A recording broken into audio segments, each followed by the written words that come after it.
Vamos al texto de esta noche. No améis al mundo. Esa palabra amor me gusta. Tú puedes amar a Dios o puedes amar al mundo. No améis al mundo. Cuando tú encuentras esa palabra, el mundo se refiere a las cosas que no son de Dios. Se refiere a la vida buscando mujeres o buscando hombres, a las drogas, a la bebida, al cigarro, a la promiscuidad, a la miseria, correr solo atrás del dinero, de las cosas materiales, de esta vida. A eso se refiere Juan cuando habla del mundo y dice, no améis, hay que tener cuidado, no dice no tengáis, tienes que tener una casa, eso no es pecado. Y si tienes un buen sueldo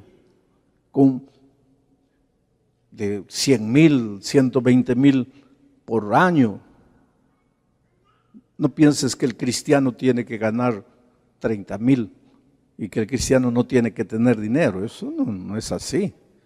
Dios quiere lo mejor de lo mejor para ti. Dice que si eres fiel, Él te abre las ventanas de los cielos y derrama sobre ti bendición hasta que sobreabunde. Ni siquiera hasta que abunde, sino hasta que sobreabunde. Entonces, no tengas miedo de tener dinero. Pero si tú amas el dinero, ahí ya está el problema.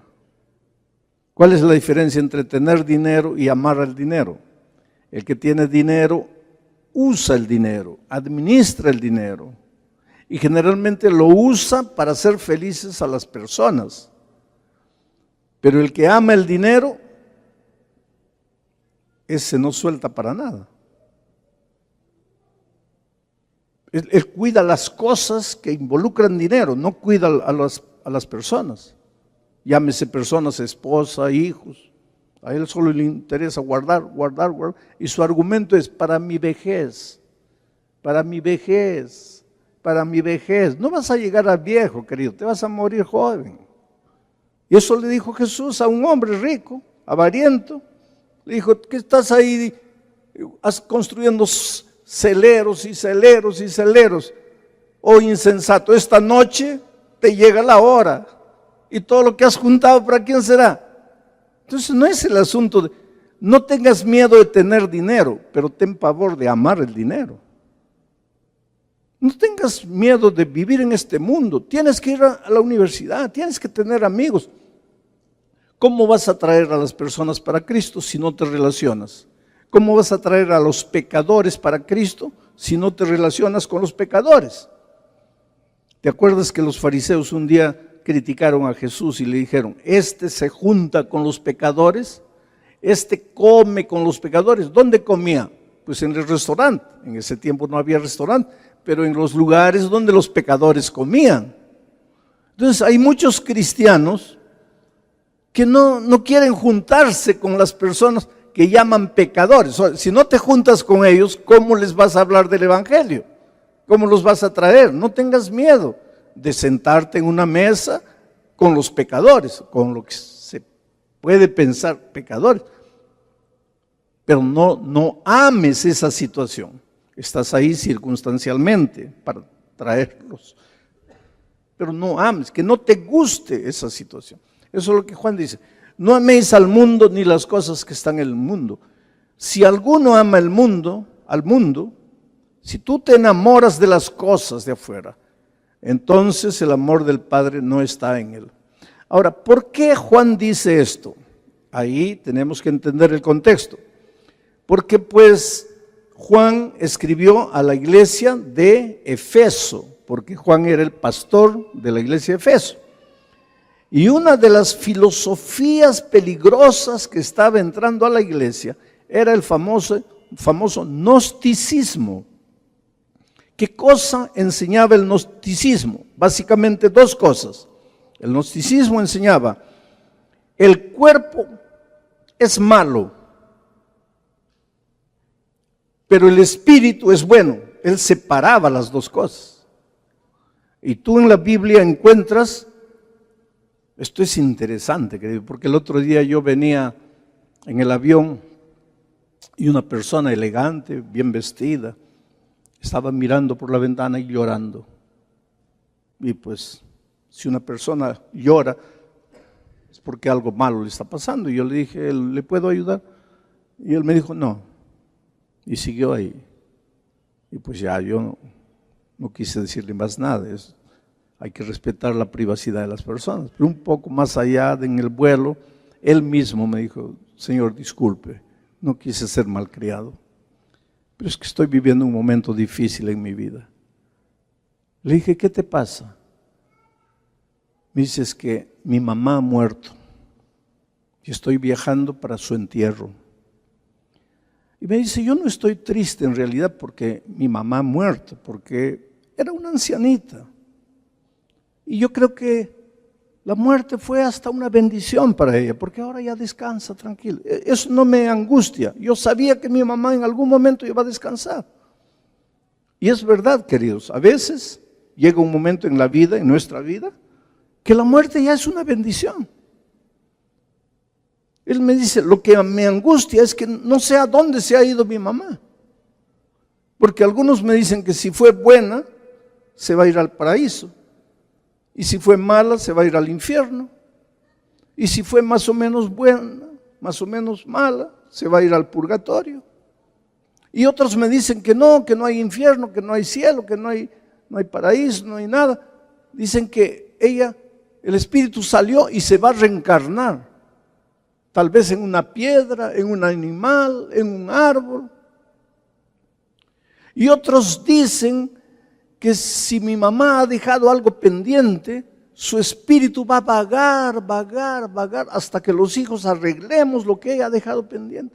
Entonces yo no sé, eso es lo que me angustia, porque si yo supiera que mi mamá ya descansa, ya estaría tranquilo, pero ella no sabemos, y yo no sé a dónde se ha ido mi mamá.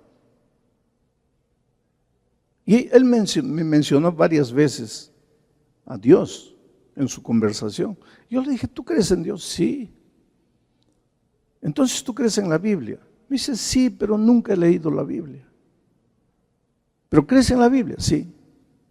¿Me permitirías leerte lo que dice Dios en la Biblia de a dónde se ha ido tu mamá? Oh, sí, claro. Entonces saqué del cartapacio, maletín, la Biblia, y le leí un versículo que dice que cuando el hombre muere, el soplo de vida, que nosotros le llamamos espíritu, se va a Dios, vuelve a Dios. Y el cuerpo vuelve a la tierra de donde fue tomado. Para que tú entiendas qué pasa cuando el hombre muere, tienes que entender qué pasó cuando el hombre fue creado. Y si lees la Biblia vas a ver que ahí estaba un muñeco, vamos a decir muñeco. No me gusta decir muñeco porque no era un muñeco. El cuerpo de Adán estaba ahí, barro, pero ya los nervios, los músculos, los huesos, todo. Dios había hecho una obra de arte. Tú eres importante y valioso porque tú eres una obra artesanal de Dios. Cuando hizo los animales dijo que aparezcan los animales, que aparezcan las aves, que aparezcan. Pero cuando te hizo a ti, Él se ensució las manos de barro. Tú eres una obra artesanal de Dios, tú vales mucho. A veces cuando tú no entiendes, destruyes tu vida porque no has entendido cuán valioso eres. Pero ahí estaba el barro, pero no tenía vida. Y barro es barro. Encima del barro tú te puedes pisar, puedes zapatear. El barro no se va a quedar resentido. El barro no va a llorar, ni se va a reír, ni va a decir que le estás faltando el respeto, porque el barro es barro. Barro es cosa. El barro no siente, no huele, no llora, no tiene emoción. Barro es barro.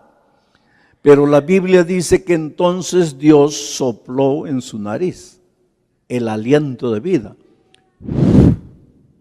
Y en ese momento, ese barro, cuando se juntó el barro con el soplo de Dios, ese hombre de barro se levantó y vio. Ahora era un ser humano. ¿Y qué pasa cuando el hombre muere? Todo lo contrario. Cuando el hombre muere, Dios ya no hace. Ahora Dios hace. La Biblia dice que el soplo vuelve a Dios. ¿Y qué hacemos con el cuerpo? Lo enterramos. Y si tú abres el cuerpo 10 años después, el ataúd, ¿qué vas a encontrar? Polvo. Y mira lo que se cumple en la Biblia. Dice que cuando el hombre muere, su cuerpo vuelve al polvo de donde fue tomado. Y el soplo de vida vuelve a Dios que lo dio. Y le expliqué esto a ese hombre. Y él me dice, ¿quiere decir que mi mamá ya no existe? Le digo, no, su cuerpo está ahí, pero su cuerpo ya no sufre, ya no siente, ya no padece. Y cuando Cristo venga, porque hay una promesa linda en Primera de Tesalonicenses capítulo 4, dice que cuando haga Dios sonar la trompeta, todos los que han muerto en Cristo van a resucitar. El otro día, un borracho me decía, pastor, ¿quiere decir que voy a resucitar? Le digo, no sé. Pero usted acaba de decir, sí, pero el texto dice, los que han muerto en Cristo. Y tú estás borracho, y si estás borracho, en este momento no estás en Cristo. Entonces tengo que estar en Cristo. Claro que tienes que estar en Cristo. Entonces tengo que dejar de emborracharme. No, tienes que ir a Cristo. Cuando estás en Cristo, Él se encarga de sacar de tu vida todo lo que no vale. Entonces, la mamá de este señor del avión, cuando Cristo venga, va a resucitar. Él me dice, fue una mujer buena, una mujer que ayudaba a las personas, una madre ejemplar. No conocía la palabra de Dios, pero en la luz que tuvo, amó a Jesús y amó a la Virgen, porque no conocía la palabra de Dios. Amó dentro de la luz que tenía. Y cuando Cristo venga, ella resucitará, porque murió amando a Dios, con la luz que tenía. Ahora, una cosa sería, si la luz llegó a su vida y ella no aceptó la luz, ahí es otra historia. Porque la sinceridad de una persona termina cuando te encuentras con la verdad. Vamos a decir que yo vengo con mi rostro todo manchado de hollín y todo feliz de la vida aquí predicando y todo el mundo riéndose de mí. Y yo soy el único que no sé por qué se ríen, porque estoy manchado y ustedes.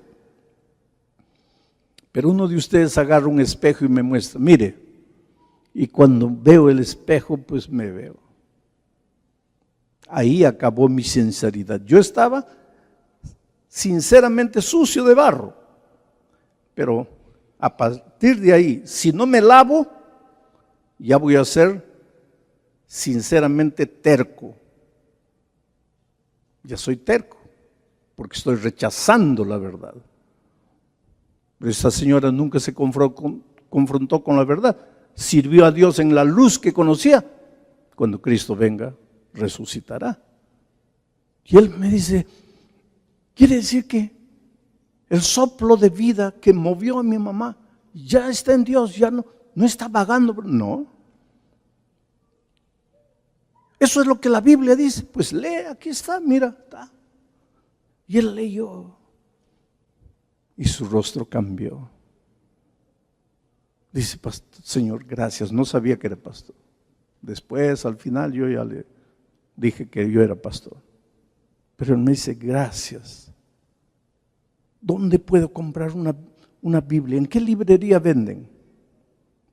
Le digo, mira, si usted me deja una dirección, yo voy a pedir que le mande una Biblia por correo. Y es lo que hice. Una persona que conocí en el avión, a la cual vengo evangelizando lentamente, poco a poco.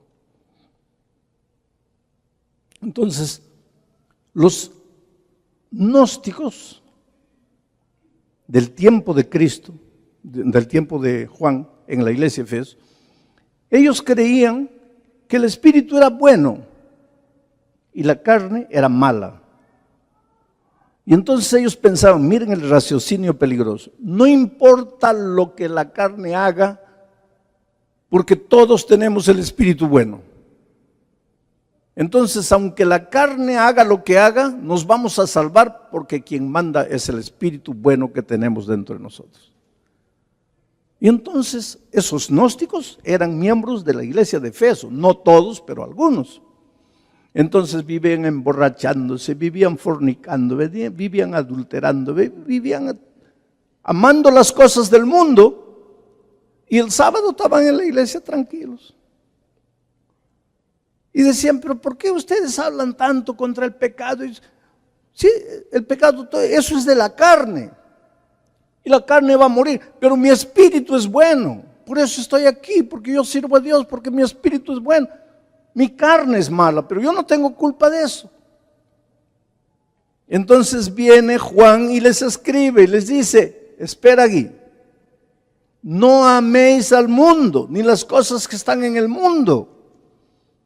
Quiere decir, si estás en Cristo, si estás en la iglesia, no contamines tu vida con la miseria de este mundo, con la miseria de esta vida. Porque si amas al mundo, el amor del Padre no está en ti. Hay que entender lo que dice. No dice, si alguno ama al mundo, Dios no lo amará. No dice eso. Dice, si alguno ama al mundo, el amor del Padre no estará en él. Una cosa es que Dios te deje de amar. Otra cosa es que el amor del Padre no está en ti. Escucha una cosa, Dios nunca te va a dejar de amar. Tú no necesitas hacer nada para que Dios te ame, porque hagas lo que hagas, Dios ya te ama. Pero tampoco puedes hacer algo para que Dios deje de amarte. Porque hagas lo que hagas, Dios siempre te va a amar. ¿Y sabes por qué? Porque Juan mismo dice que Dios es amor. Y si Dios es amor y Dios es eterno, que no acaba nunca, entonces su amor también es eterno. Y si su amor es eterno, ¿cómo te va a dejar de amar? El día que Dios deje de amarte, se acabó Dios. Si se acabó su amor, se acabó Dios.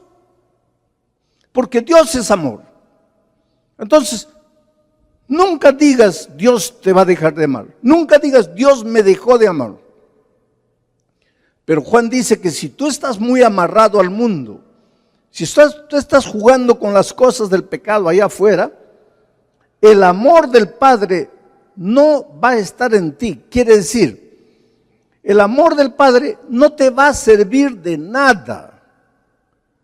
El amor todopoderoso del Padre, que es capaz de hacer maravillas en tu vida, no va a hacer nada. No porque se acabó, sino porque para que el amor del Padre haga algo en ti, tú tienes que permitir que el amor del Padre haga eso en tu vida. Pero si tú no quieres, el amor del Padre no te va a ayudar para nada. Y te voy a hacer un ejemplo. Allá en el Brasil, ustedes saben que está el río Amazonas. El río Amazonas nace en las alturas de Machu Picchu, en el Perú, pero nace como un hilo de agua, va descendiendo, se va juntando con otro hilo de agua, de aquí a poco es un río pequeñito, se junta con otro río pequeño, ya es un río más grande, ahí se junta con otro río y aumenta de volumen. Entonces, cuando sale del Perú y entra al Brasil, ya es un río grande. Atraviesa todo Brasil y se va juntando con otros ríos. Y cuando desemboca al Océano Atlántico allá arriba en el Brasil, ya es un río que tú te paras en una orilla y tratas de mirar a la otra orilla y no puedes ver la otra orilla, de tan grande que es el río. Y viene con una fuerza gigantesca, de tal manera que cuando entra al mar, el agua dulce, porque el río Amazonas tiene agua dulce, y el mar tiene agua salada. Pero el río Amazonas entra con tanta fuerza al mar, abre un surco y no se mezcla con el agua salada. El agua dulce del río no se mezcla con el agua salada por 120 kilómetros. Durante 120 kilómetros el río Amazonas sigue siendo agua dulce, abriéndose un surco en el agua salada. Y solo 120 kilómetros después, pues ya va perdiendo fuerza y se va mezclando con el mar y finalmente ya se vuelve agua salada. Hubo un naufragio allá en el Brasil, en la costa brasileña. Y las autoridades salieron a buscar a los náufragos. Y después de 4 días los encontraron con el labio partido, quemados, muriendo. Y cuando les quisieron arrojar los salvavidas, ellos dijeron, no, salvavidas no, agua, por favor, dennos agua. Y el capitán del rescate le dice, pero ¿cómo agua? Pues ¿por qué no toman agua? Ustedes están nadando en el río Amazonas hace rato y muriendo de sed, rodeados de agua dulce, muriendo de sed, pensando que estaban en el mar, cuando estaban en el río. El amor de Dios es como el río Amazonas. Nunca te va a dejar de amar, te va a rodear. Pero ese amor no te vale de nada, a no ser que tú tomes. Porque si no tomas, te vas a ahogar en medio del agua dulce, te vas a morir de sed. Por eso es que Dios te suplica. Y por eso dice, si tú estás tan comprometido con el mundo, amando las cosas del mundo, prefiriendo las cosas del mundo, ¿qué va a suceder contigo? El amor del Padre no va a funcionar en ti, no va a estar en ti, tú no lo vas a sentir. Pero no porque Dios dejó de amarte, sino porque tú no tomas el agua. ¿Cómo va a estar en ti si no lo tomas? Tienes que tomarlo, tienes que aceptar, tienes que decir sí. ¿Y por qué tienes que hacerlo? ¿Por qué debes dejar el mundo? ¿Por qué debes abandonar las cosas de afuera? Porque todo lo que hay en el mundo, y clasifica Juan en 3 cosas: los deseos de la carne, los deseos de los ojos y la vanagloria de la vida. ¿Qué son deseos de la carne? Pues tu cuerpo quiere, ¿no? Tu cuerpo quiere y te dejas llevar por el cuerpo. Los deseos de los ojos: un bonito carro, una bonita mujer, un bonito, cualquier cosa. Los ojos. Y la vanagloria de la vida. Esto es interesante, vanagloria. ¿Qué quiere decir vanagloria? Gloria vana. Gloria que no vale para nada. El aplauso de la vida. Yo conozco gente que abandona la iglesia para ser cantante famoso allá afuera. Y consigue aplauso, consigue gloria, consigue dinero, pero es vanagloria, gloria vana, gloria que no vale nada. Y Juan dice, todo eso pasa, todo eso se acaba, el mundo pasa, pero el que hace la voluntad de Dios permanece para siempre. En la vida tienes que saber tomar decisiones, porque si no sabes tomar decisiones, yo cuando era muchachito, me gustaba mucho jugar fútbol. Yo podría haber arruinado mi ministerio porque yo ya era pastor en los primeros años de mi ministerio y jugaba en un equipo casi profesional del campeonato profesional de Lima. Y era pastor y nadie sabía. Y me descubrieron que jugaba fútbol y casi perdí mi ministerio. Yo siempre digo que yo me convertí siendo ya pastor. Y ahí viene la pregunta, ¿es posible ser pastor y no estar convertido? Pues yo lo era. Conocía la doctrina, conocía la teoría, conocía todo, pero no conocía a Cristo. Y es por eso que agradezco a la sierva del Señor que escribió un librito, El Camino a Cristo. Ya les he dicho que yo he leído más de 400 veces el librito y conocí a Cristo. Esta semana el pastor Tony Anóbile, que estuvo aquí el otro día, me trajo un camino a Cristo, pero en un estuche especial. y con una dedicación del bisnieto de la hermana Huay que todavía vive, un hombre fiel. Y lo que él escribió ahí me emocionó. Me dice: he escuchado que usted ha leído más de 400 veces el libro de mi bisabuela. Y para mí es una emoción escribirle esta dedicatoria. Ese libro me ha ayudado, ¿sabes?, a entender quién es Jesús. Pero me gustaba mucho jugar fútbol, pues, y desde niño. Y una vez estábamos planeando unas vacaciones al campo con mi papá, mi mamá, mis hermanos. Pocas veces tomamos vacaciones, pero esa vez mi papá tal vez consiguió un poquito de dinero, vamos al campo. Y me estaba doliendo el diente los días anteriores, me dolía el diente. Y mi papá me dijo: mira, hijo, si te está doliendo el diente, vamos al dentista a resolver ese problema, porque cuando vayamos de vacaciones al campo no hay dentista. Entonces hay que resolver ahora aquí. Pero yo no podía ir porque justo a la hora que el dentista abría, yo tenía entrenamiento. Entonces tuve que escoger: o voy al dentista o pierdo el entrenamiento. O voy al entrenamiento y me quedaba con el entrenamiento. Llegó el día de las vacaciones, nos fuimos y allá me comienza a doler el diente, pero que ya no podía soportar. Y comencé a llorar, y lloraba de día y de noche, y no había dentista. Y mi padre, en lugar de compadecerse de mí, me decía: ¿qué te dije? ¿Qué te dije?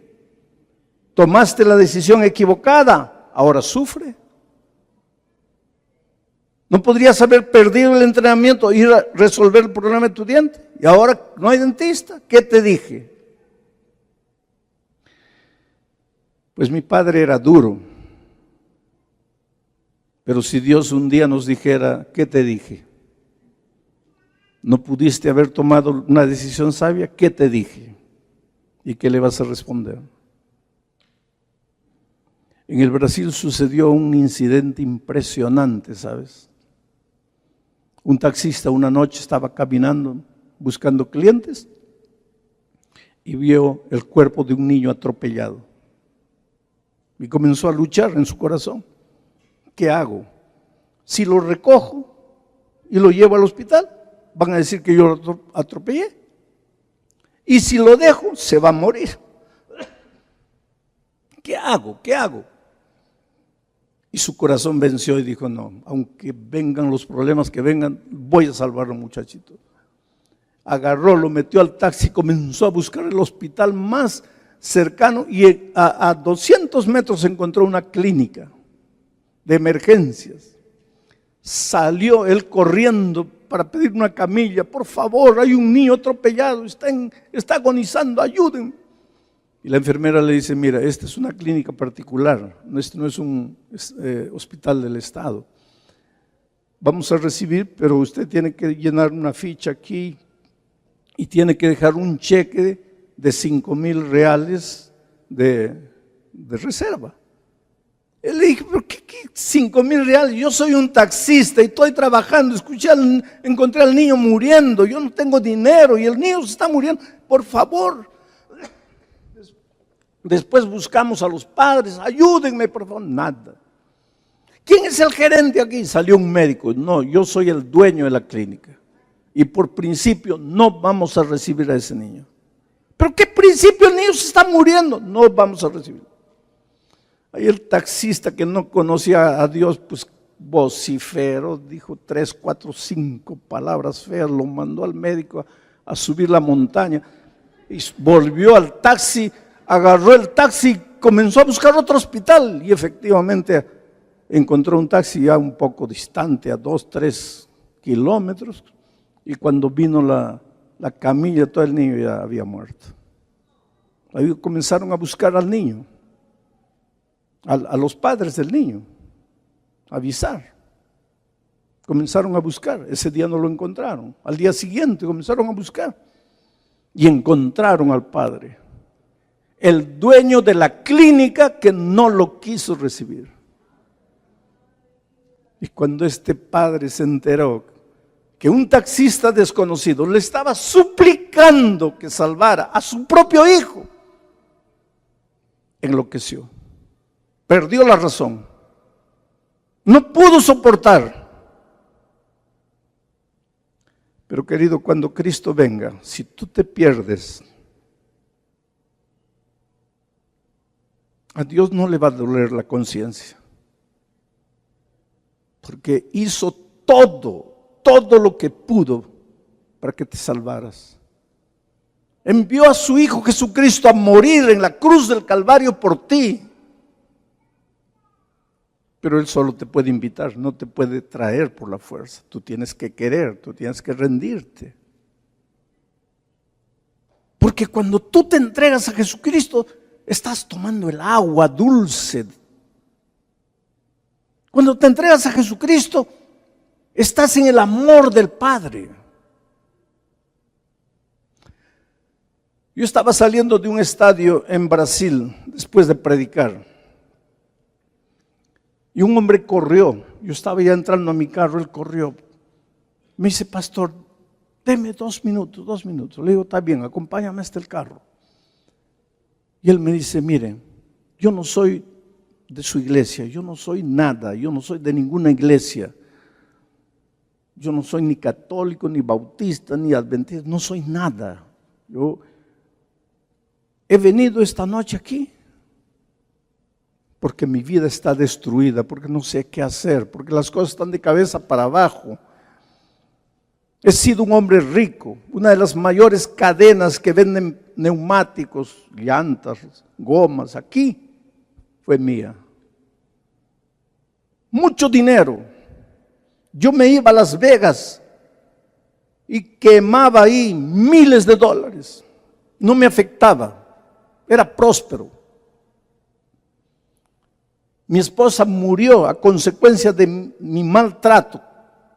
Mis hijos no me quieren ver ni pintado. A mí qué me importaba, yo tenía dinero. Pero vino la crisis financiera al país y perdí todo lo que tenía. Y hoy no tengo nada. Estoy enfermo. Estoy perdido, estoy acabado. Y yo vi el anuncio de esta reunión en la televisión. Y vine para darle una oportunidad a Dios, si Él puede hacer algo por mi vida. Y le pregunté, pero tú te entregaste a Jesucristo esta noche. Cuando yo dije, levántense todos los que quieren entregarse a Jesús, ¿tú te entregaste? Y él me dice, sí, pastor. Y por eso he corrido atrás de usted. Dígame, ¿y ahora qué va a hacer Jesús por mí? Le dije, no sé, hijo. Pero una cosa sé, estás en el círculo del amor de Dios. Y cuando tú te levantaste, tomaste el agua dulce. Ahora, ¿qué es lo que Dios va a hacer por ti, contigo? No sé. Yo voy a orar por ti. ¿Cómo te llamas? Me dio su nombre. Pero no te puedo ayudar más porque yo necesito salir. Y él se quedó. Y pensé que nunca más lo vería. Pasaron años, literalmente. Un día yo estaba haciendo unas conferencias en el salón de convenciones aquí en Orlando, en Florida. Estábamos hospedados atrás, a unos 100 metros del centro de convenciones. Mi hotel estaba ahí. Yo estaba caminando a pie y siento que alguien corre atrás de mí. Y un hombre me alcanza y me dice, pastor, ¿se acuerda de mí? Le digo, no.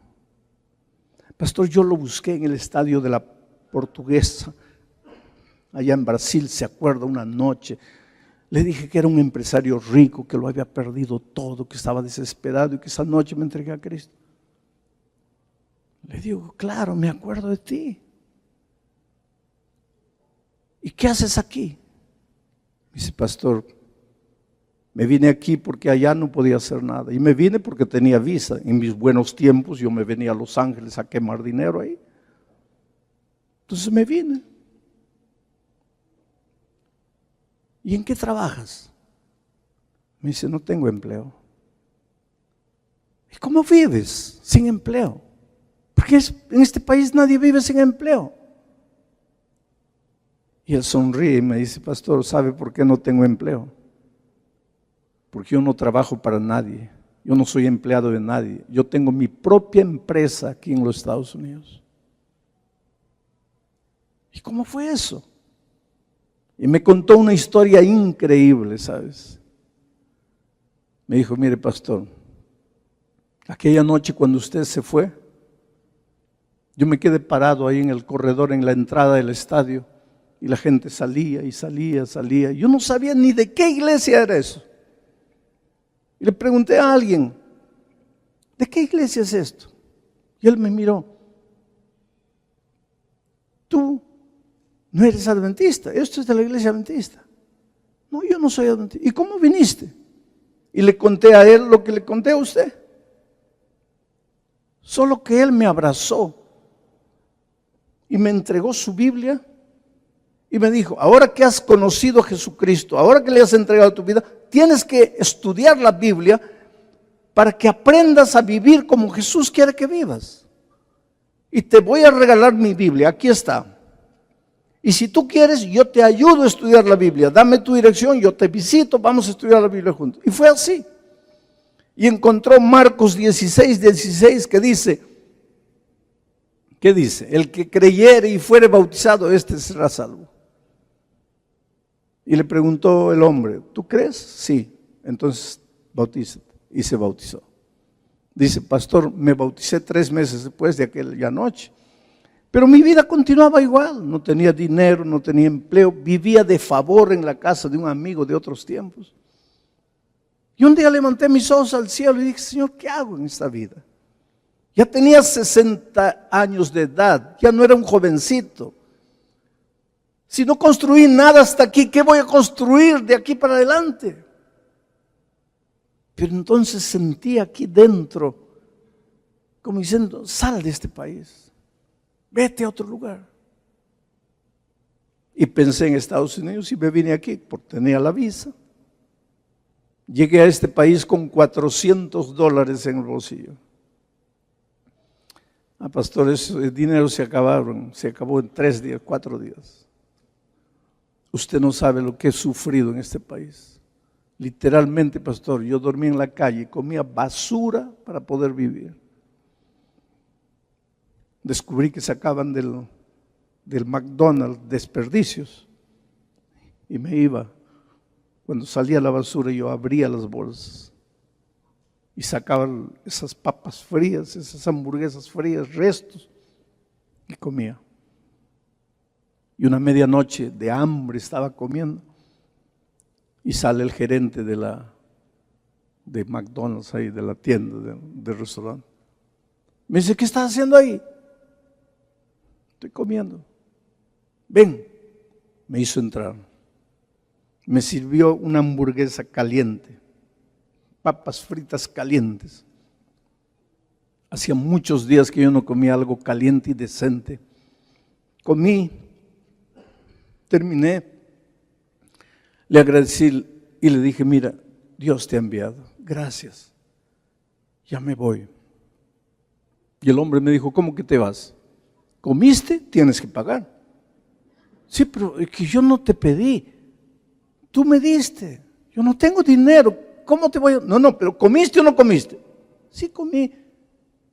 Tienes que pagar. Aquí nadie come sin pagar.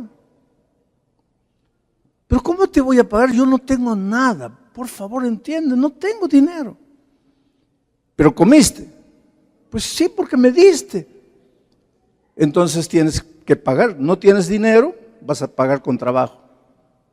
Toma ese trapo, vas a limpiar los baños, y le dio una tarea. Y él comenzó a trabajar. Ya llegaba casi 6 de la mañana, cuando acabó todo lo que le habían dado para hacer. Y entonces fue y le dijo, ahora sí me voy.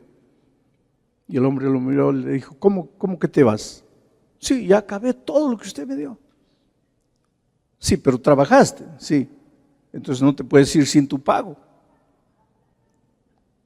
Y le dio $50.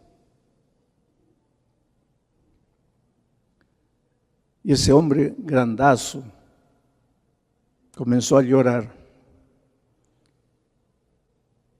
Y me dice, pastor, Cuando salí de McDonald's con mis $50,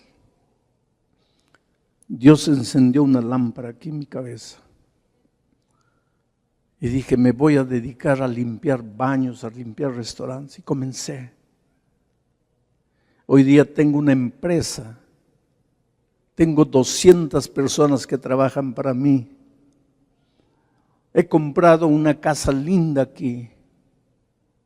Tengo muchas camionetas y equipo de limpieza de mi empresa. He ido al Brasil, he buscado a mis hijos, les he pedido perdón. Les he comprado una casa a cada uno. Y empezó a llorar. Y dice, pastor, ¿quién era yo? No era nada, yo era basura. Aquella noche que yo entré al estadio, yo no era nada. Pero esa noche le entregué mi vida a Jesús. Yo creí en la palabra, creí en el evangelio, me entregué a Jesús. Y mire todo lo que Dios me ha dado en 5 años, pastor. Tal vez Dios no te dé a ti todo lo que dio a él. A él también Dios le había dado el talento de hacer negocio. Pero Dios puede llevarte a alturas a donde tú nunca te has imaginado. Todo lo que tienes que hacer es rendirte a Jesús y decirle, Señor, estoy aquí. Dios nunca te va a dejar de amar. Mira el texto que te voy a leer para terminar. Por favor, coloca Romanos. Por lo cual estoy seguro, dice Pablo, que ni la muerte, ni la vida, ni ángeles, ni principados. Principados son autoridades de esta tierra. Ni potestades, son autoridades espirituales del mal. Ni lo presente, ni lo porvenir, ni lo alto, ni lo profundo, ni ninguna otra cosa creada podrá separarnos del amor de Dios que es en Cristo Jesús, Señor nuestro. Es por eso que digo que Dios nunca te va a dejar de amar. Porque ni el diablo, ni los ángeles, ni nadie te puede separar de Dios. Ni la persecución, ni el desempleo, ni la falta de sol, nada te puede separar del amor de Dios. Pero tienes que tomar el agua.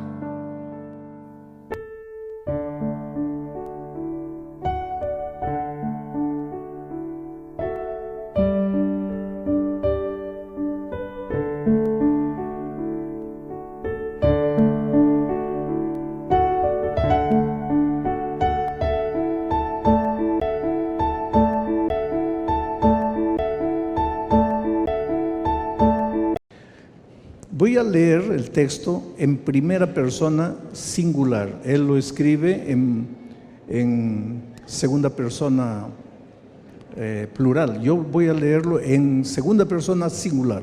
Dice así: ¿o no sabes tú que los que hemos sido bautizados en Cristo Jesús, hemos sido bautizados en su muerte? Ya esta pregunta comienza a hacernos pensar. Quiere decir que cuando tú entras al tanque del bautismo para ser bautizado, te estás bautizando en la muerte de Cristo. Eso es lo que Pablo dice. ¿No sabes que cuando eres bautizado en su muerte?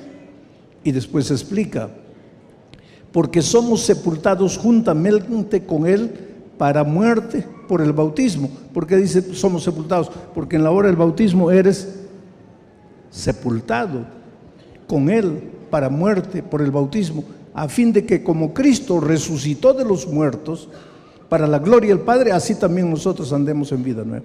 O sea, en la hora del bautismo, tú mueres, pero no mueres tú, Cristo muere por ti. Tú eres bautizado en la muerte de Cristo, ahora eres sepultado, muerto. Ahora eres resucitado, ahora es un hombre nuevo. Lo que pasó, pasó, porque lo que hizo el hombre viejo fue enterrado cuando el hombre viejo murió y fue sepultado. Es también por eso que el bautismo tiene que ser por inmersión, porque con un poquito de agua encima de la cabeza no estás cumpliendo el símbolo de la muerte, el sepultamiento y la resurrección de Cristo. Esto es bíblico. Es el apóstol Pablo que está diciendo eso.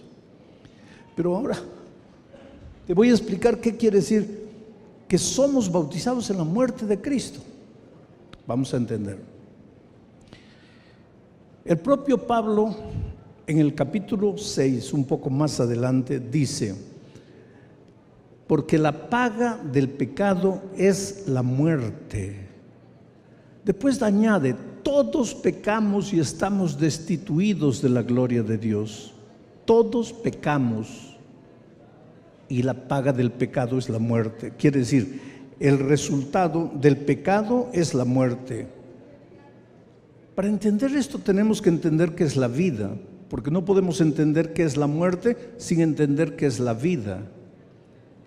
Y la vida no es un concepto, la vida no es un periodo de tiempo que tu corazón late, que tu pulmón respira. La vida es una persona. Jesucristo dijo: yo soy el camino, la verdad y la vida.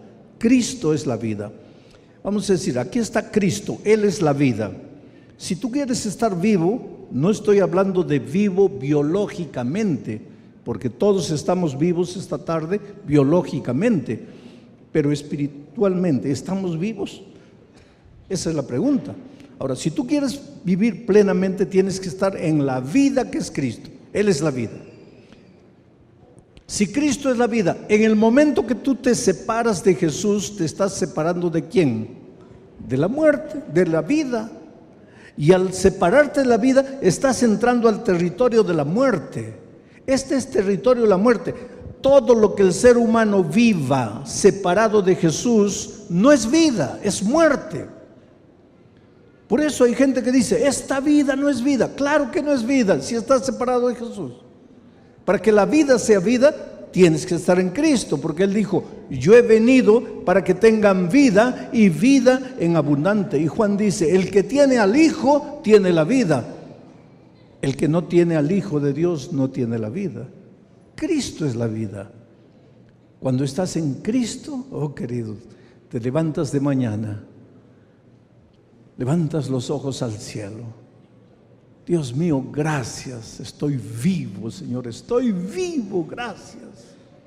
Lleno de deudas, pero estoy vivo, Señor. Sin empleo, pero estoy vivo. Eso es vida en Cristo. En este mundo de dolor, de miseria, puede haber enfermedad, cáncer, desempleo, injusticia, violencia. Pero si estás en Cristo, estás vivo. Ahora, el que está aquí, lejos de la vida que es Cristo, ese se despierta de mañana. Ay, qué miseria, otro día más para vivir. Pues es otra actitud. Este está lejos de la vida, este está en el territorio de la muerte.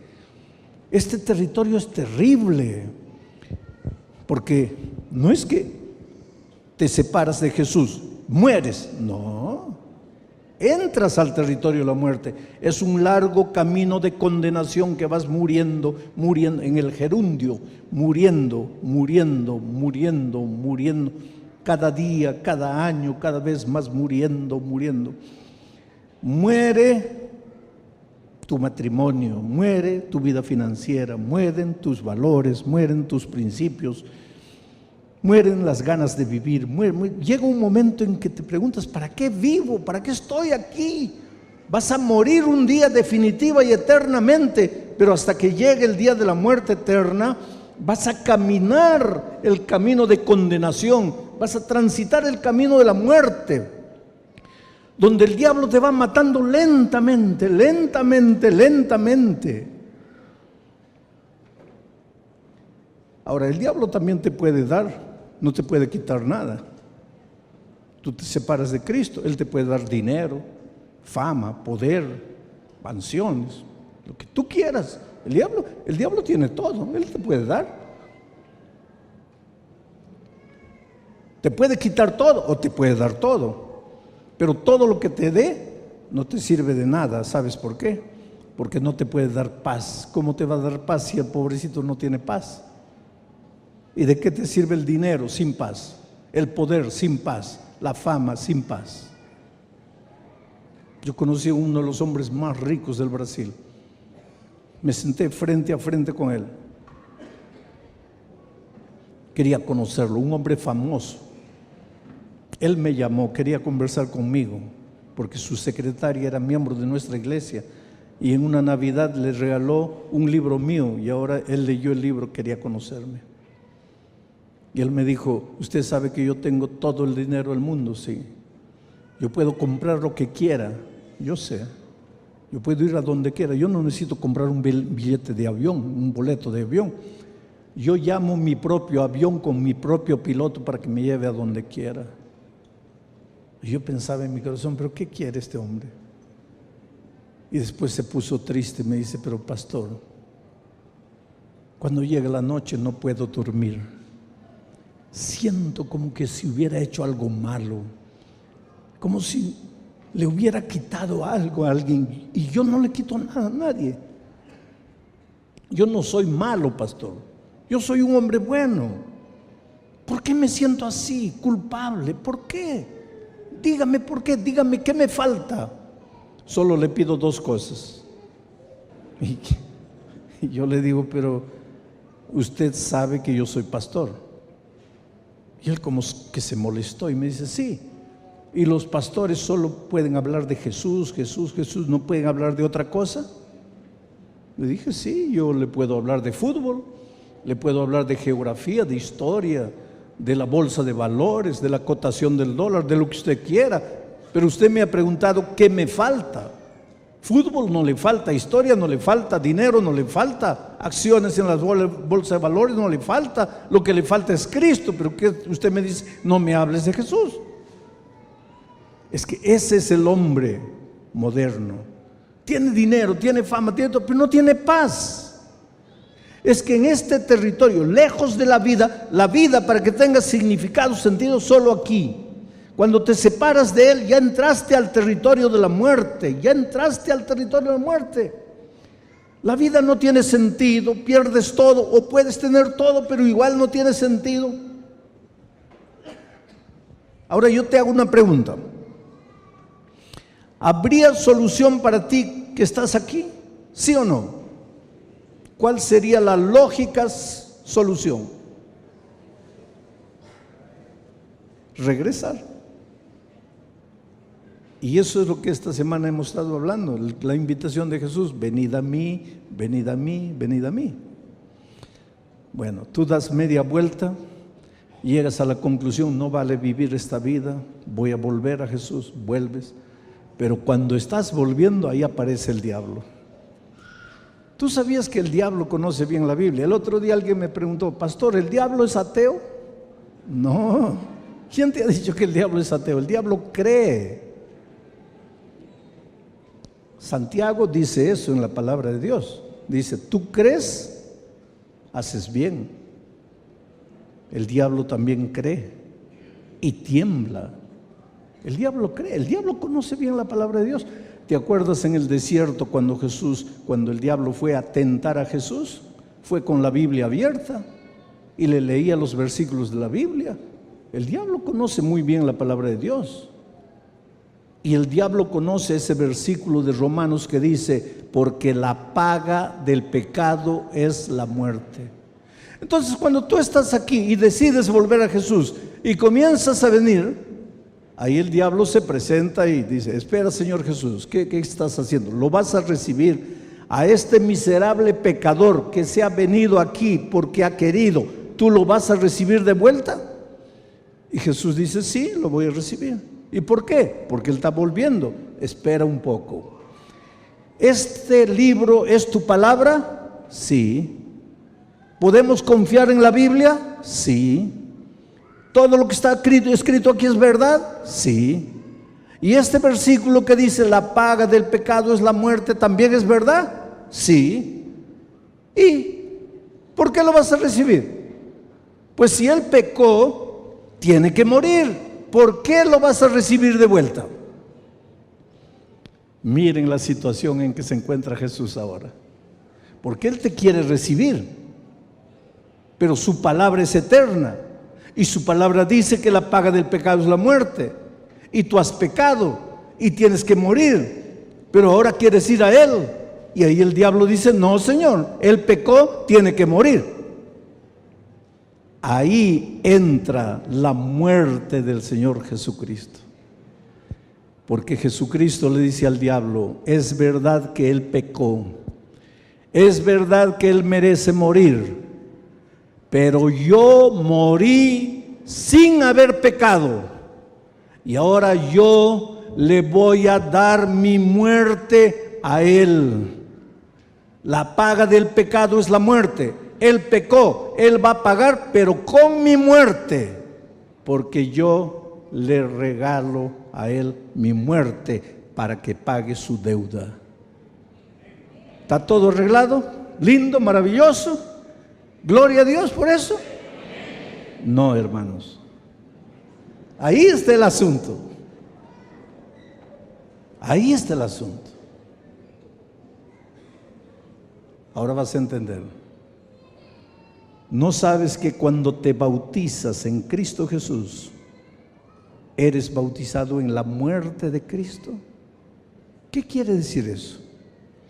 Que para que la muerte de Cristo te sirva a ti, tú tienes que bautizarte.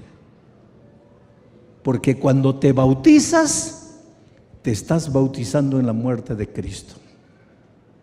O sea, tú pecaste, solo tienes dos opciones: ¿mueres tú o muere Cristo? Yo quiero que Cristo muera por mí. Perfecto.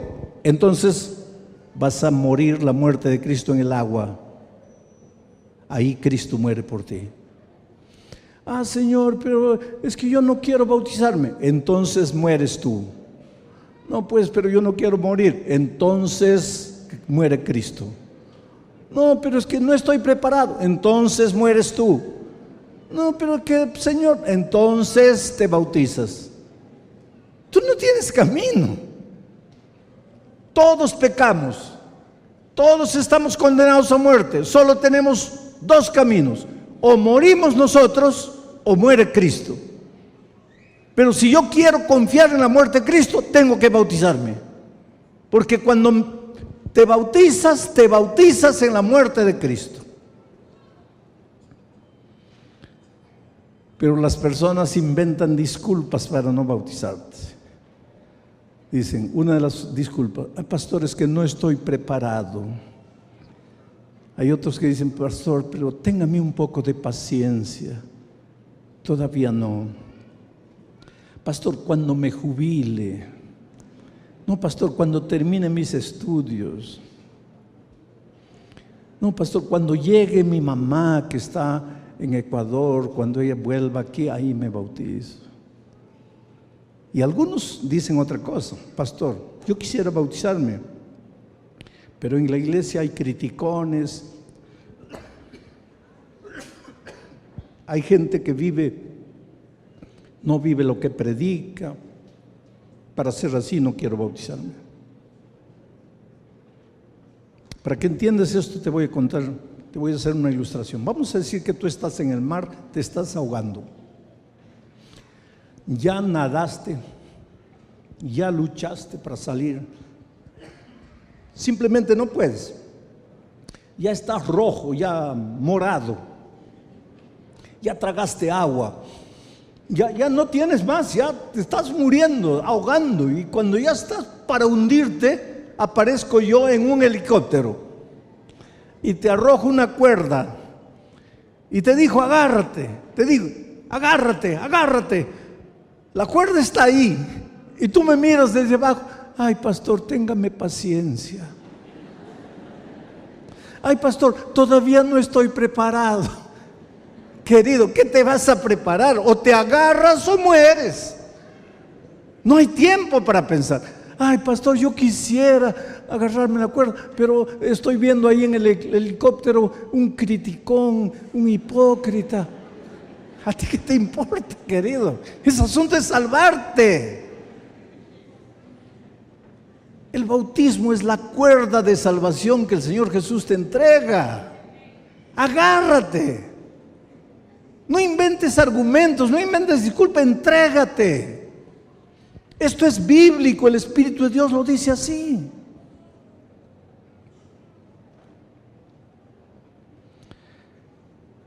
A veces Dios tiene que trabajar en la vida de las personas de manera dramática, ¿sabes? Yo una vez fui invitado a una casa por una señora cristiana que me dijo así: pastor, mi esposo no es creyente, mi esposo no quiere saber nada de la iglesia, pero él quiere que usted vaya a cenar con nosotros a la casa. El pastor me dice: pastor, si el esposo lo ha invitado, vaya, porque pobre hermana, esa hermana sufre, ese hombre es incrédulo, no quiere saber nada con él. Vaya. Fui. No era verdad, el esposo nunca me invitó, el esposo ni sabía que yo iba. Ella preparó la cena con la esperanza de que alguna palabra que yo dijera pudiese tocar el corazón del hombre. El hombre, cuando entró y me vio, se sintió mal. Cuando se enteró que era pastor, se sintió mal. Estaba mal. Se sentó a la mesa, tal vez por respeto, por cortesía, pero no había ambiente para hablar de nada ahí. Pero en la mitad de la cena ella me pisca el ojo, me guiña el ojo. Pero lo que me quería decir es: pastor, ya empiece a hablar. Pero no había clima, no había ambiente para hablar.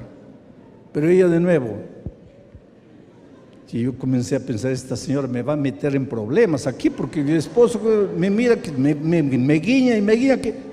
Y antes que me metiera en más problemas, pues tuve que hablar, porque cuando no había ambiente, cuando ese hombre, y cuando empecé a hablar de Jesús, él se levantó y me dijo: mire, señor, yo lo invité, yo no lo invité a mi casa, usted vino, está bien, yo me senté a la mesa con usted, pero yo no le di a usted derecho de hablarme nada. Usted tiene sus convicciones, yo las respeto, respete las mías. Y tenía toda la razón. A veces tú, en el mejor deseo de querer traer a una persona para Cristo, invades su fuero íntimo. No puedes hacer eso. Tienes que respetar a las personas. Pero pastor, yo quiero traerlo para Cristo. Calma, calma. Dios tiene el tiempo, el momento. Oye, imagínense qué almuerzo aquel. Qué situación desagradable. Yo salí de ahí. Pasaron años. Tal vez unos 20 años. Y un día vuelvo por casualidad a esa misma ciudad y aparece esa señora y me dice: pastor, mi esposo quiere que vaya a cenar a la casa. Me acuerdo de ella. Le digo: ay, mi hermana, yo me acuerdo la última vez que él me invitó.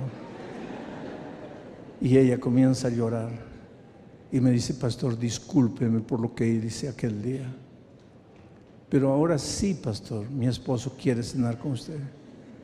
Mi esposo es miembro de la iglesia, él se ha bautizado, pero él no puede venir porque él está en silla de ruedas. ¿Qué le pasó? Un empresario rico, de mucho dinero. Un día, volviendo de una fiesta, ebrio, se salió de la carretera, cayó, quedó casi un año en el hospital. Pensaban que no iba a salir, salió condenado a una silla de ruedas. Dolores terribles en el cuerpo, especialmente cuando enfría, cuando el clima baja, le duele el cuerpo, los huesos. Al principio gritó, insultó a Dios. Después comenzó a llorar. Un día se acercó a la esposa y le dijo: mira, si yo le entrego mi vida a Jesús, ¿tú crees que Él me aceptaría? Ella le dijo: claro que te acepta. No, tú no entiendes. Si cuando yo tenía dinero, cuando tenía empresa, cuando tenía vida, cuando tenía salud, yo no quise, ahora que no tengo nada, Él me aceptaría. Y ella le dijo: ¿quién te dijo que Dios está interesado en tu empresa, en tu dinero? Ven a Jesús. Y él fue. Y un día 4 diáconos tuvieron que cargarlo al tanque del bautismo y él fue bautizado. Y esa noche que estuve ahí, él no pudo venir porque estaba haciendo mucho frío. Al día siguiente fui a la casa. Me dijo: pastor, perdóneme por la manera como lo traté. No conocía a Jesús, no conocía la palabra. Perdí lo mejor de mi vida. Tuve que quedarme así para entender que yo estaba huyendo de Cristo. Hermanos, un día él podría haber entrado con sus propios pies al tanque del bautismo. No quiso. No voy a decir que Dios provocó. Dios no provoca nada que te hace sufrir.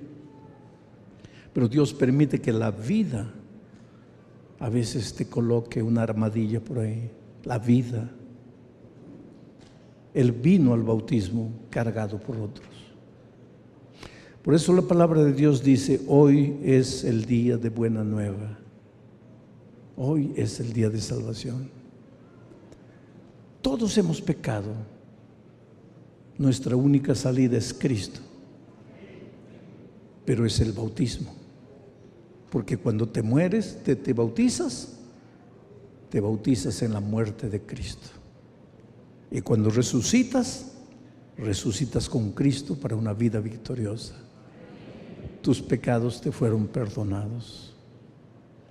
¿Te acuerdas que la otra noche te conté la historia de un guerrillero que una noche en el Estadio Nacional de Lima me dijo: ¿qué hago con mi vida? Mis manos están manchadas de sangre, he matado tanta gente. Le dije: bautízate en el nombre del Señor Jesucristo. Y ese hombre un día entró al tanque del bautismo. Y cuando entró al tanque del bautismo, el guerrillero malo, cruel, despiadado, que había matado tanta gente, murió. Pero no murió su muerte, murió la muerte de Cristo. ¿Había pecado? Sí. ¿Merecía la muerte? Sí. Pero no murió su muerte, murió la muerte de Cristo. Y cuando resucitó, resucitó para una vida nueva. ¿Y cómo son las cosas? ¿Tú crees que porque te bautizas tu deuda con la justicia terrena está salva? No. El bautismo no te libera de la culpabilidad que la sociedad te impone. Él tenía que entregarse. Y eso es lo que hizo. Se entregó. Estaba preso cuando en aquel tiempo el presidente Fujimori emitió un decreto de amnistía para todo aquel que confesaba. Y él se presentó, confesó todo lo que había hecho, fue liberado. Hoy día anda libre por las calles, perdonado, transformado. Yo estaba en Paraguay una vez. Había un hermano moreno alto que me seguía a todo lado. Le digo: oye, tú pareces mi sombra, no me dejas tranquilo. Él me dice: pastor, mi apodo es Sombra. Yo soy guardaescoltas y he aceptado venir a cuidarlo, a protegerlo. Le digo: cuéntame tu historia, ¿cómo te convertiste? La historia de su conversión. Dice: pastor, yo era cazador de bandidos. Yo agarraba bandidos, los golpeaba, Y un día entré a la casa de un hombre que había entrado a una casa, había violado a la esposa, había matado al esposo. Entré y lo agarré con todo, pastor. Y ahí estaba una Biblia. Y yo dije: este miserable, ¿cómo tiene Biblia aquí? Agarré la Biblia con todo cuidado. Yo nunca había tocado una Biblia, pero sabía que la Biblia era la palabra de Dios. Entonces la agarré con mucho cuidado, la llevé a mi casa y la guardé ahí. Pero pastor, de repente yo comencé a enloquecer, porque en las noches tenía pesadillas de las cosas grotescas que yo hacía en nombre de la justicia. Yo nunca le hice mal a un hombre bueno, sino a bandidos. Pero así mismo yo de noche no podía dormir y me espantaba y no sabía qué hacer. Y mi esposa se despertaba porque yo despertaba gritando. Y un día mi esposa me dice, ya no sé qué hacer contigo, me despiertas ahí gritando a medianoche. Y él le dice, pero que no puedo dormir, veo fantasmas. Y la esposa le dice, pues ¿y para qué tienes la Biblia? Lee la Biblia. Y él tenía la Biblia, el bandido fue, agarró la Biblia y comenzó a leer. Su vida fue transformada por Jesús, se bautizó. Y cuando entró al tanque del bautismo, su vida pasada acabó. El que salió era un hombre transformado por Jesús. Así es la vida, queridos. Por eso esta tarde yo te quiero hacer una invitación. Durante la semana he hecho muchas invitaciones, muchos de ustedes se han levantado, han venido aquí. Pero yo en la invitación decía, si aceptas a Jesús como tu Salvador, ven. Y muchos de ustedes se levantaron y vinieron aceptando a Jesús como su Salvador. Pero esta tarde les voy a pedir que ustedes den un paso más adelante. No les voy a pedir solo que acepten a Cristo como su Salvador, sino que les voy a hacer una pregunta. ¿Quisieras tú seguir estudiando la Biblia y prepararte para ser bautizado un día en el nombre del Padre, del Hijo, del Espíritu Santo? ¿Quisieras tú un día morir la muerte de Cristo para que tu vida pasada sea olvidada para siempre? Si quieres hacer eso, ¿sabes lo que te voy a pedir? Y esta invitación es para todos los que se han levantado los otros días. Quiero que te levantes y vengas aquí diciéndole al Señor Jesús, yo quiero prepararme para un día morir la muerte de Cristo, ser bautizado.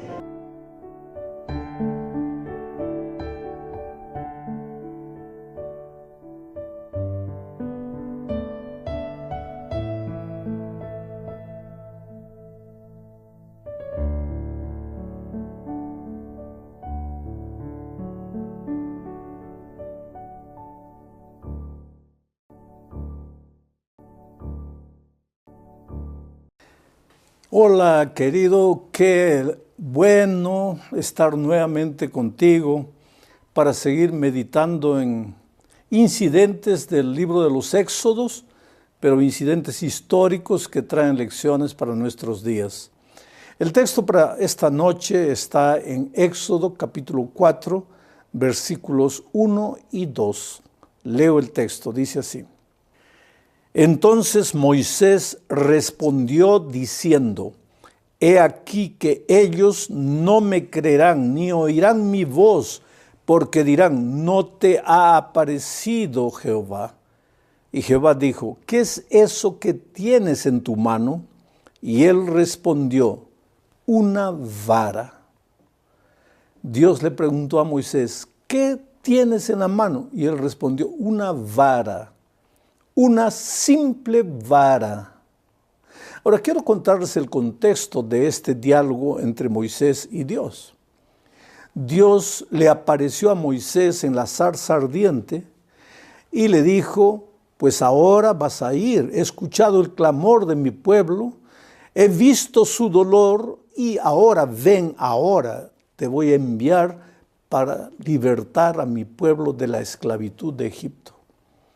Moisés, que había cambiado, porque 40 años atrás él pensaba que estaba listo para libertar al pueblo, pero ahora 40 años después había aprendido el camino de la humildad, de la insignificancia, y dijo Dios, yo no tengo condiciones, yo no soy nadie.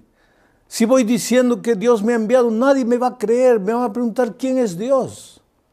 Y Dios le hizo una pregunta, Moisés, ¿qué es lo que tienes en tus manos? Y Moisés le mostró la vara con la que apacentaba las ovejas. Y le dijo, Señor, solo tengo esta vara, una simple vara. Pero con esa vara sucedió uno de los grandes milagros del pueblo de Israel. Cuando finalmente Moisés sacó al pueblo de la esclavitud de Egipto, pues Faraón se arrepintió de haber dejado salir al pueblo y mandó los ejércitos atrás. Ahora, Moisés llevó una población de más o menos 2 millones de personas, entre hombres, mujeres, niños, ancianos, mujeres embarazadas. El ganado acompañaba, en fin, era una multitud. Mientras que el ejército de los egipcios venía atrás con carros de guerra, armados hasta los dientes. El pueblo avanzó, avanzó, avanzó lo que pudo y finalmente llegaron al Mar Rojo. A la mano izquierda, una montaña imposible de ser escalada. A la mano derecha, otra montaña imposible de ser subida. Adelante, un mar imposible de ser atravesado, de ser cruzado. Y atrás, un ejército imposible de ser derrotado.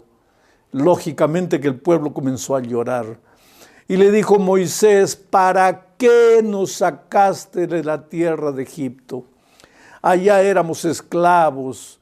La gente abusaba de nosotros, nos daban trabajos pesados, éramos humillados, pero por lo menos estábamos vivos. Ahora nos sacaste a la tierra de libertad. ¿Qué libertad? De aquí no pasamos. El enemigo está viniendo atrás. Vamos a ser derrotados. Y el pobre Moisés, el líder, ¿qué hizo? Fue a Dios. El pueblo vino a Moisés y Moisés a Dios. Y seguramente que Moisés cayó de rodillas y levantó los ojos al cielo y le dijo, Señor, ¿te acuerdas cuando yo estaba allá en el desierto pastando las ovejas tranquilo y tú me apareciste en una zarza ardiendo y me dijiste, ve, liberta a mi pueblo? Y yo te dije que no, que el pueblo no me creería, que yo no tenía condiciones de hacerlo. Pero tú me preguntaste qué tienes en la mano y yo te mostré la vara. Y ahora, Señor, delante de este mar rojo, ¿para qué me sirve esta vara? Y Dios le preguntó de nuevo, Moisés, ¿qué tienes en la mano? Pero Señor, una vara. ¿Qué hago con esa vara? ¿Con esa vara voy a llevar al pueblo a la cúspide de la montaña? ¿Con esta vara voy a derrotar al ejército egipcio? ¿Con esta vara voy a abrir el mar rojo? Yo imagino una sonrisa en el rostro de Dios cuando le dijo, levanta la vara en dirección al mar. ¿Para qué, Señor? No preguntes, simplemente levanta la vara en dirección al mar. Y Moisés levantó la vara y cuando la vara fue levantada, las aguas del mar se abrieron. Y el pueblo de Dios cruzó el mar rojo. Y cuando el enemigo llegó, el mar todavía estaba abierto. Y el ejército enemigo entró al mar, pero cuando el ejército estaba por la mitad del mar, las aguas del mar se juntaron de nuevo y todo el enemigo fue destruido. Todos murieron ahogados, hombres, caballos, instrumentos de guerra, todos destruidos. Y al otro lado del mar, el pueblo de Dios, dirigido por Miriam, la hermana de Moisés, entonaron cánticos de alabanza, de gratitud, de loor a Dios. Una vara en las manos del ser humano, bendecida por Dios, fue capaz de obrar uno de los grandes milagros del pueblo de Israel. Y esa historia se repite a lo largo de la Biblia, mi querido amigo. Frente al Mar Rojo, Dios con una vara operó este milagro. Pero no es solamente con Moisés y con Israel en ese tiempo. En otro tiempo, una viuda endeudada hasta el cuello, su esposo había muerto y había quedado debiendo dinero a muchas personas y ahora los acreedores vinieron a cobrar de la viuda un dinero que ella no tenía. Y en ese tiempo las leyes eran otras. La viuda tenía que pagar la deuda y si no podía pagar con dinero, entonces podía entregar sus hijos como esclavos, venderlos para pagar la deuda. Y pues esta viuda estaba desesperada, no sabía qué hacer literalmente. Y el profeta de Dios apareció hablando en el nombre de Dios. Y le preguntó a la viuda, ¿qué tienes? Así como Dios le preguntó a Moisés, ¿qué tienes en la mano? Y Moisés respondió una vara. Ahora el profeta en el nombre de Dios le pregunta a la viuda, ¿y qué es lo que tienes en la casa? Y la viuda dijo, solo un poco de aceite y nada más. Un poco de aceite.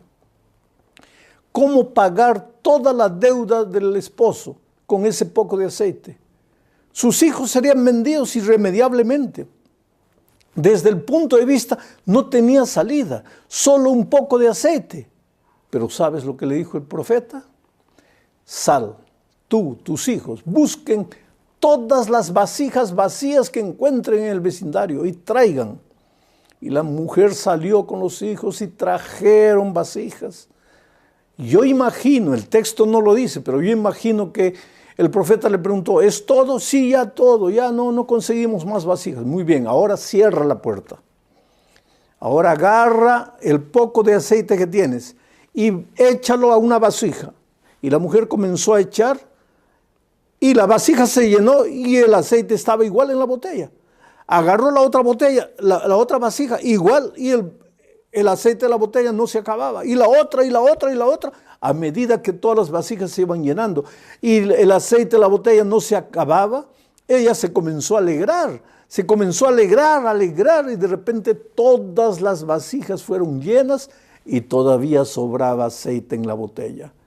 Y yo imagino que la mujer le dijo al profeta, Señor, por favor, espérame un poquito. Voy a buscar más vasijas. Pero el profeta le dijo, no, yo te di la oportunidad de buscar vasijas. La medida de tu fe fue 50, pues 50 recibirás.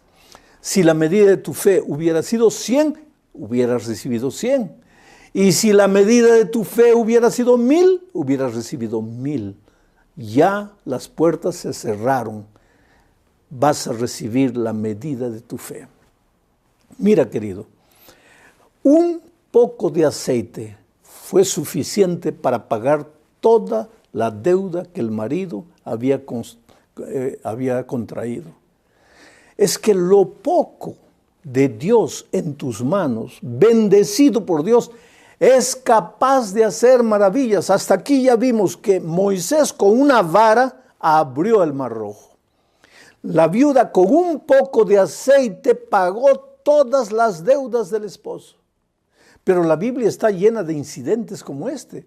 Por ejemplo, nosotros encontramos el incidente de Caleb y Josué cuando llegaron a la tierra prometida. Moisés envió 2 espías para reconocer la tierra. Ellos fueron a la tierra de Canaán y vieron que era tierra de abundancia. Era tierra de promisión. Inclusive volvieron al campamento israelita trayendo los frutos de la tierra. Dice que 2 hombres tenían que cargar un racimo de uvas de tan pesado que era, porque los frutos eran enormes. Yo tuve la oportunidad de visitar Jericó y era más o menos 4 de la tarde, estaba con mi esposa, nos dirigimos a una banca de frutas y vimos unas frutas enormes que parecían tomates. Y me acerqué y eran fresas. Y le pregunté a mi esposa, ¿estas son fresas? Nunca había visto una fresa tamaño de un tomate. Entonces le pregunté al vendedor, ¿esto es fresa? Y él me dice, sí. Y le dijo, pero tan grande. Y él sonrió y me dijo, ¿dónde cree usted que está? Usted está en la tierra de Canaán. Usted está en Jericó. Usted está en la tierra de promisión. ¿Usted no conoce la Biblia? Sí, porque la tierra de Jericó, la tierra de Canaán, era tierra prodigiosa. Entonces los espías vinieron mostrando los frutos de la tierra prodigiosa. Pero 10 de ellos vinieron con un informe pesimista. Le dijeron, Moisés, es verdad, la tierra es linda, la tierra es maravillosa, produce leche y miel, hay abundancia de todo, pero ¿de qué nos sirve? No podremos nunca conquistarla, porque ahí los habitantes son gigantes. Delante de esos gigantes nosotros somos como langostas. Miren ustedes, No somos nada, no somos nadie, no tenemos nada.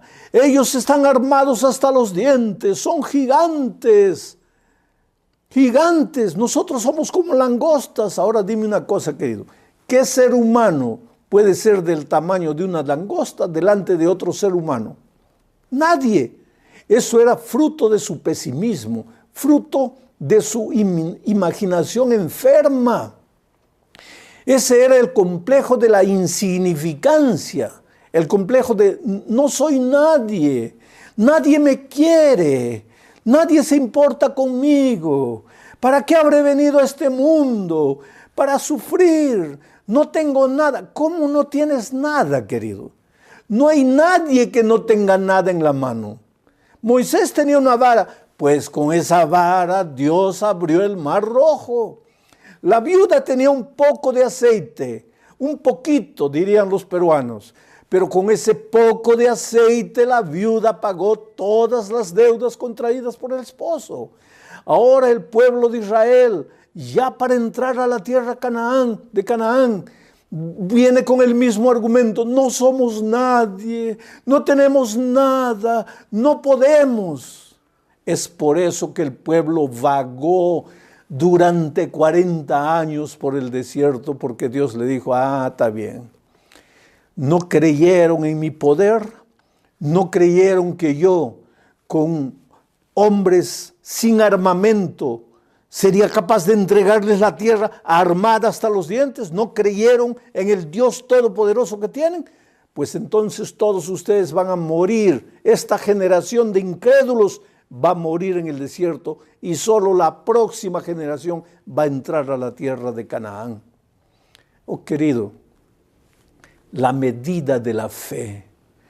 ¿Cuánto crees que puedes? Por favor, no confíes en eso que el humanismo enseña, la energía interior, la buena vibra. Esto de la buena vibra es interesante, porque cuando juega México el campeonato mundial y México va a patear un penal, ¿qué pasa con todos? Nos agarramos de la mano. Para la buena vibra, ¿qué buena vibra? ¿Cómo es que agarrarte la mano, cerrar los ojos y pensar positivo va a ayudar al jugador allá en Alemania que va a patear el penal? Pero es que es la cultura de nuestros días. Saca la energía interior, saca la fuerza interior, saca la buena vibra. Mira tu destino en las estrellas. Oh querido, ¿por qué en lugar de mirar a las estrellas no miras al Dios eterno que creó las estrellas? Saca de tu cabeza el complejo de insignificancia, el complejo de inferioridad. No creas en ti, pero cree en el Dios todopoderoso que tienes. Tú solo estás fracasado, porque cuando miras dentro de ti, lo único que encuentras es un vacío, es un callejón oscuro, es un abismo oscuro, poblado de fantasmas que son tus complejos, tus traumas, que no te dejan ser feliz. Entonces no es la buena vibra que va a resolver tu problema. Solo Jesús. Ve a Él como estás. Dile: Señor, yo no soy nada, pero en tu nombre. Yo no tengo nada, pero en tu nombre, lo poco que soy, voy a colocarlo en tus manos. Y con esa voz que tú tienes, Dios puede hacer maravillas. Una vez, ustedes notan que yo tengo siempre problemas con la garganta, con la voz. Siempre fue así. Y yo predico todas las noches prácticamente. Y un día le dije a mi esposa: si Dios sabía que yo iba a ser un gran evangelista, predicador, ¿por qué no me dio una buena voz, una garganta fuerte? Y ella me dijo una cosa que nunca voy a olvidar. Si Dios te hubiera dado una voz fuerte, unas cuerdas vocales fuertes, tú hubieras confiado en tus cuerdas vocales y no en Dios. Para confiar en Dios, para depender de Dios, Dios te ha dado esa voz débil. Pero esa voz débil, un día yo dije: Señor, lo voy a colocar en el altar de tu sacrificio. Y con esa voz débil he llegado a la edad que he llegado, predicando el evangelio con poder y con fuerza. Un día tal vez Dios me preguntó: hijo, ¿qué tienes contigo? Le dije, Señor, esta voz débil, esta voz fina, esta voz que no impresiona. Pero él dijo, pues con eso vamos a evangelizar el mundo. Con eso vamos a abrir las puertas de los corazones más endurecidos. No es el hombre, es el Dios que está por detrás del hombre. No es la vara, no es el aceite, es el Dios que está por detrás de la vara y por detrás del aceite. La Biblia, ya les dije, está llena de ejemplos como esta. ¿Te acuerdas de David y Goliat? Ahí estaba David, un simple jovencito, delante del gigante Goliat. El gigante armado con coraza, lanza, armado hasta los dientes, casco, escudo. Y el pobre joven David, apenas una honda y 5 piedras. Pero si tú conoces bien la historia, vas a ver que David ni siquiera tuvo necesidad de usar las 5 piedras, porque a la primera pedrada el gigante cayó. Es que ese es el Dios de la Biblia. Lo pequeño, lo poco, lo insignificante colocado en sus manos es capaz de hacer cosas que tú nunca imaginaste. A lo largo de mi vida he encontrado gente que se siente derrotada, que no ha sido capaz de levantar la cabeza. Gente que, como la viuda, dice, solo tengo un poco de aceite. Como Moisés, solo tengo una vara. Como los espías de Jericó, no somos nadie, no podemos nada. Oh querido, jamás permitas que el pesimismo tome cuenta de tu corazón. Ahora, para que tu corazón esté lleno de ese espíritu de victoria, necesitas vivir una vida de comunión diaria con el Señor Jesucristo. La vida cristiana no consiste solamente en pertenecer a una iglesia. Ir a una iglesia, congregar en la iglesia, cantar himnos a Dios, eso es parte de la vida cristiana. Pero eso no es la vida cristiana. La vida cristiana no se limita a un día por semana en la iglesia. La vida cristiana se limita a 24 horas por día de amistad, de compañerismo, de comunión con Dios. Ahora viene la pregunta, pero pastor, si voy a estar 24 horas con Él, ¿a qué hora voy a desarrollar mis actividades? Pues tienes que aprender a desarrollar tus actividades diarias, imaginando que Dios está a tu lado, conversando con Él, dialogando con Él, bebiendo de la fuente de la vida de su palabra en la mañana y en la noche. Y durante el día tú conversando con Dios, abriendo tu corazón a Dios. Cuando ustedes desarrollan ese espíritu de compañerismo, vas a conocer a Dios. Y cuanto más conoces a Dios, pues más vas a confiar en Él. Y en las horas en que el enemigo aparece, en que las dificultades surgen, no vas a tener miedo de nada, porque tu Dios no conoce derrota. Lee el Salmo 51. Lee el Salmo 91 para ver cómo Dios está a tu lado, cómo es tu escudo, es tu fortaleza. Lee el Salmo 36, en fin.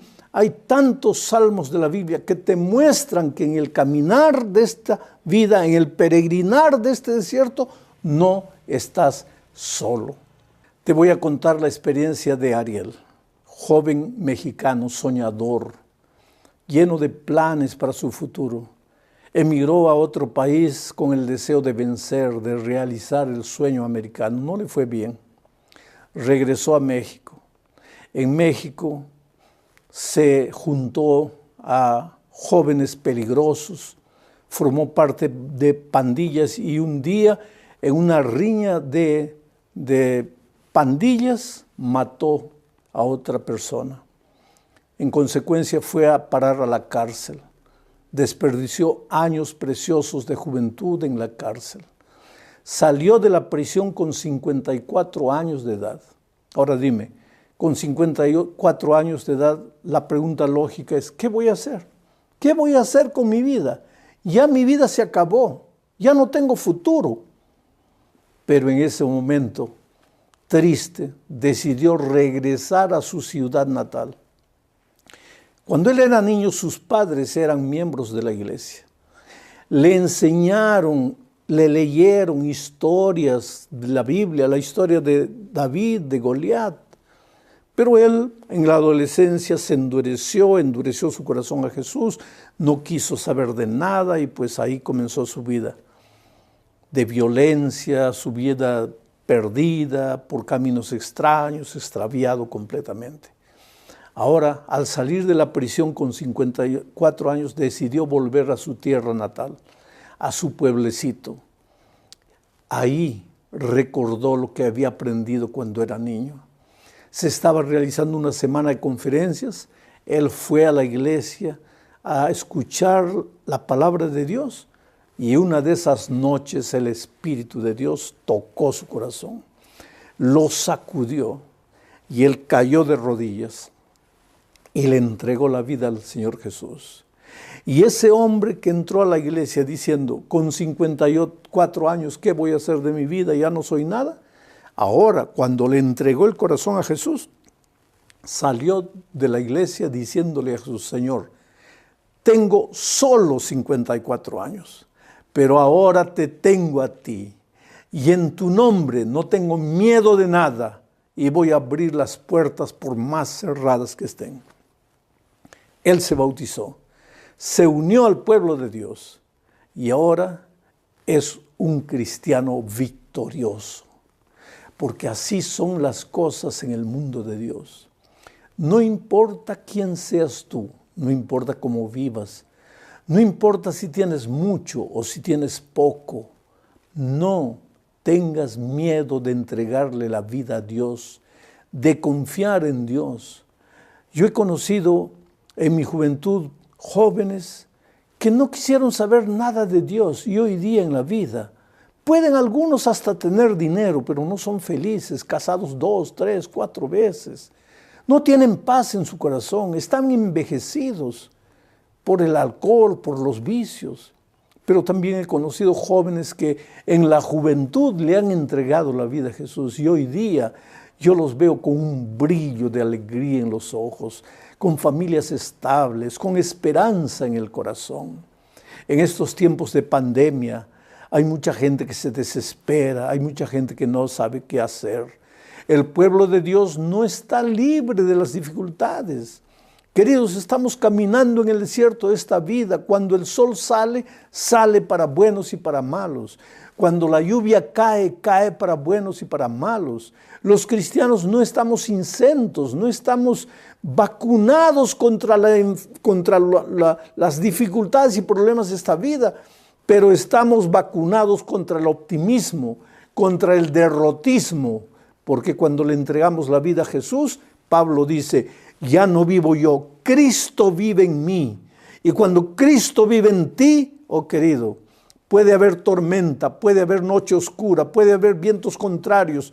Tú como Pedro eres capaz de caminar por encima de las aguas del mar. Pero tienes que entregarte a Jesús. Y no solo tienes que entregarte y rendirte a Él, tienes que dar el paso del bautismo. Porque cuando tú te bautizas, tú estás sellando tu pacto de amor con Cristo.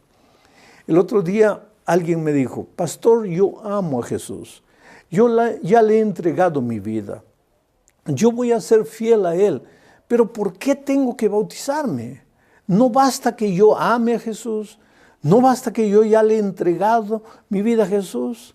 Otra persona me dijo, pero pastor, ¿por qué yo tengo que bautizarme? Yo no quiero pertenecer a ninguna iglesia. Hay mucha gente que piensa que el bautismo es para pertenecer a una iglesia. No, querido, el bautismo es mucho más que para eso. Hay gente que piensa que el bautismo es para cambiar de religión. No, el bautismo es para cambiar de vida, de vida. ¿De qué vale cambiar de religión si tu vida no cambia? ¿De qué vale cambiar de iglesia si tu vida no cambia? Pero cuando tú llegas al bautismo, tú le entregas la vida al Señor Jesús, porque vamos a imaginar, un muchacho le dice a una chica, yo te amo con todo el corazón, tú eres la razón de mi vida, yo por ti sería capaz de hacer cualquier cosa, y la niña cree. Y entonces lo mira a los ojos y le dice, bueno, ya que me amas tanto, vamos a casarnos.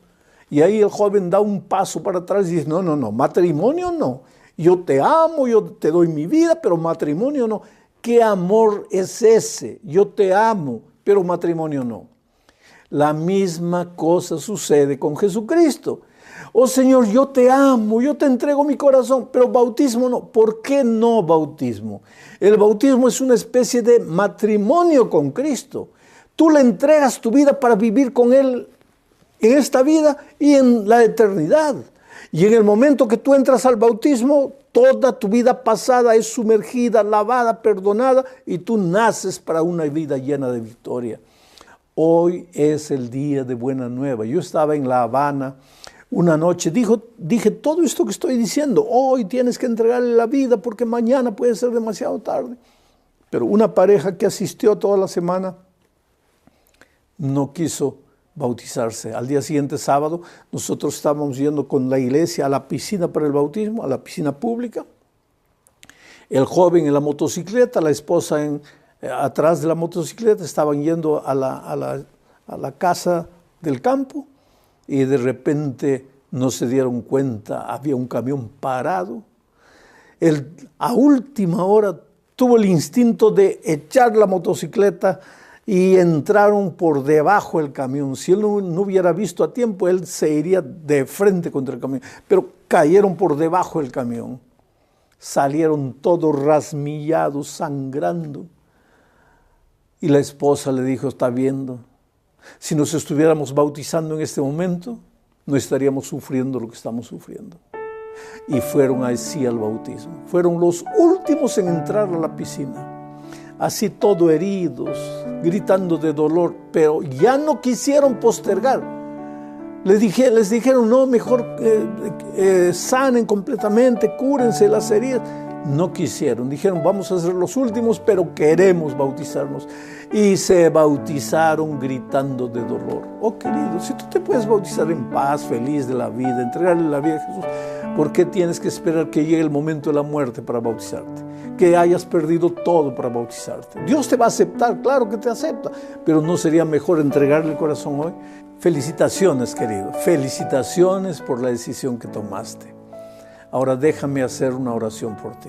Padre querido, gracias por estas personas lindas que han expresado su deseo de ser bautizadas a través del teléfono, a través del WhatsApp o personalmente.